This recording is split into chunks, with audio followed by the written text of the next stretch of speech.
30년 동안 한 회사에서 성실히 일하며 가정을 꾸리고 자녀를 키워낸 60대 박영수 씨는 퇴직을 앞두고 스스로에게 물었다. 이제 남은 인생을 어떻게 살아가야 할까?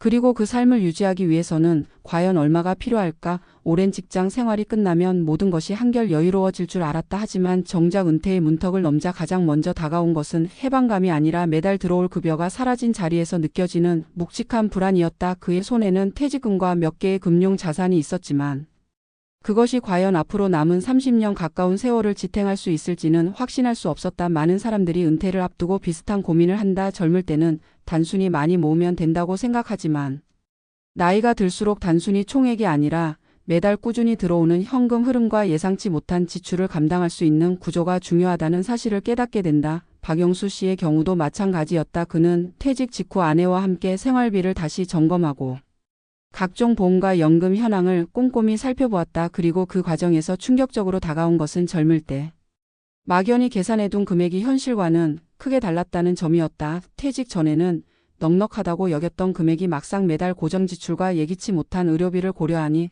빠르게 줄어드는 것이 눈에 보였기 때문이다. 첫 해에는 그저 쉬고 싶다는 마음에 여행도 다니고 집안 인테리어도 새로 했다. 그러나 1년이 채 되기도 전에 예상치 못한 병원비와 자녀의 일시적 지원 요청 등으로 지출이 크게 늘었다. 그는 이때부터 매달 일정 금액이 꾸준히 들어오는 구조가 아니면 평생 모은 퇴직금은 생각보다 짧은 시간 안에 소진될 수 있음을 실감했다.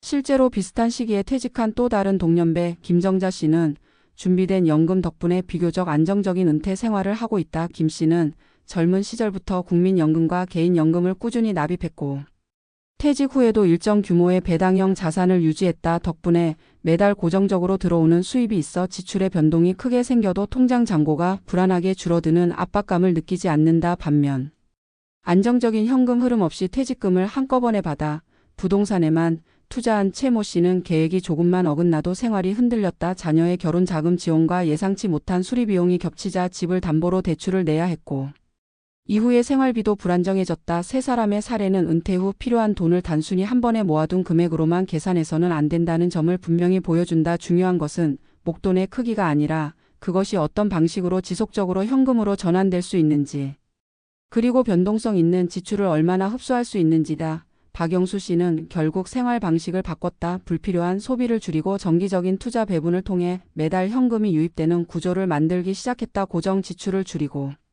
의료비를 대비해 건강관리에도 힘을 쏟았다. 또한 취미를 살린 소규모 강연과 지역 사회 활동으로 약간의 활동 수입을 얻으며 삶의 의미와 경제적 보탬을 동시에 챙기고 있다. 은퇴 후 필요한 돈의 기준은 사람마다 다르다. 사는 지역, 건강 상태, 가족 구조, 원하는 삶의 질에 따라 달라질 수밖에 없다. 그러나 공통적으로 드러나는 핵심은 세 가지다. 첫째는 안정적인 현금 흐름을 만들 수 있는 구조.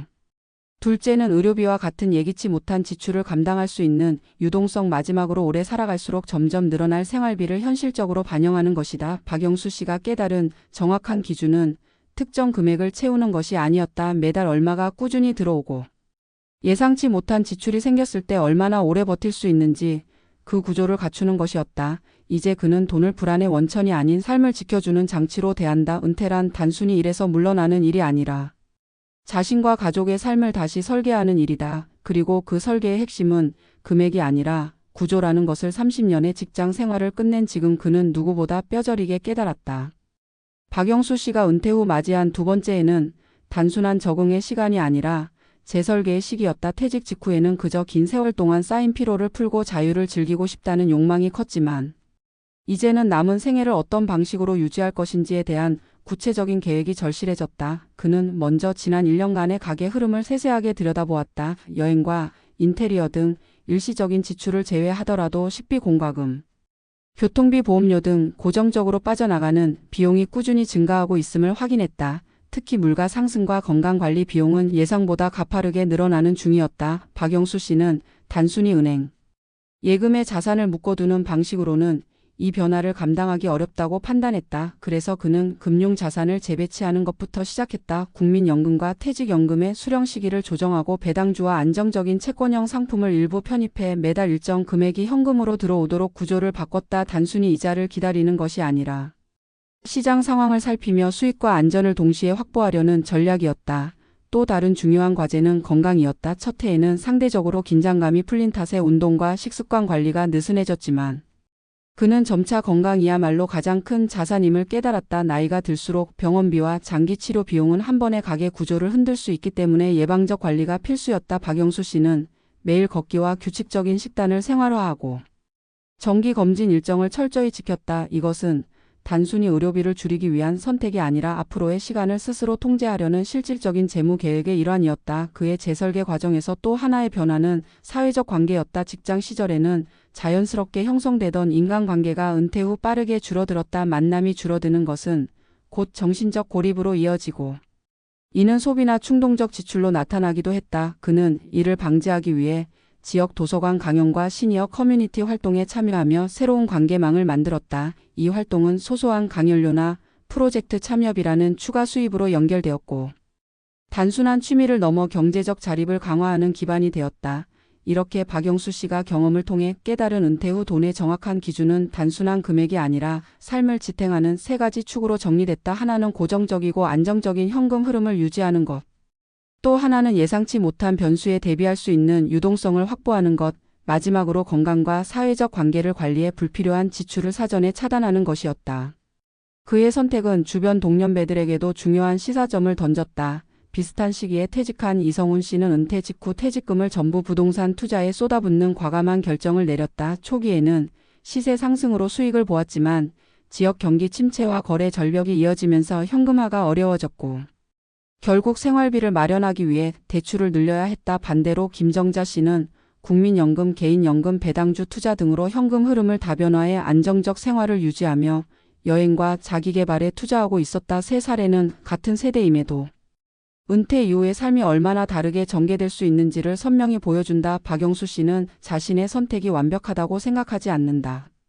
하지만 그는 분명히 알고 있다. 불확실성이 커지는 시대에는 단순히 목돈을 모아두는 방식만으로는 안심할 수 없다는 것을. 그리고 은퇴 자산의 핵심은 금액이 아니라 구조와 습관이라는 사실을 직감적으로 이해하게 됐다. 그는 매달 고정적으로 들어오는 현금 흐름이야말로 생활의 안정성을 담보하는 첫 번째 조건이라고 강조한다.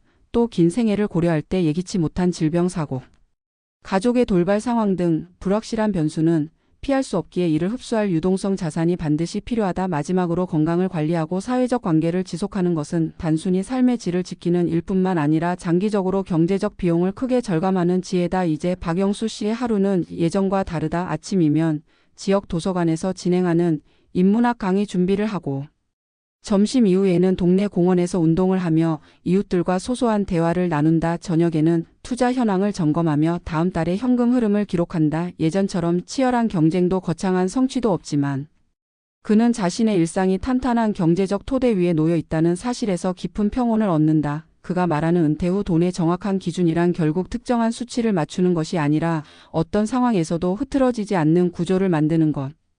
그리고 그 구조를 지키기 위한 일상의 꾸준함을 실천하는 것이었다. 이 깨달음은 같은 세대뿐 아니라 은퇴를 앞둔 모든 세대에게 가장 현실적이고도 절실한 조언으로 남는다.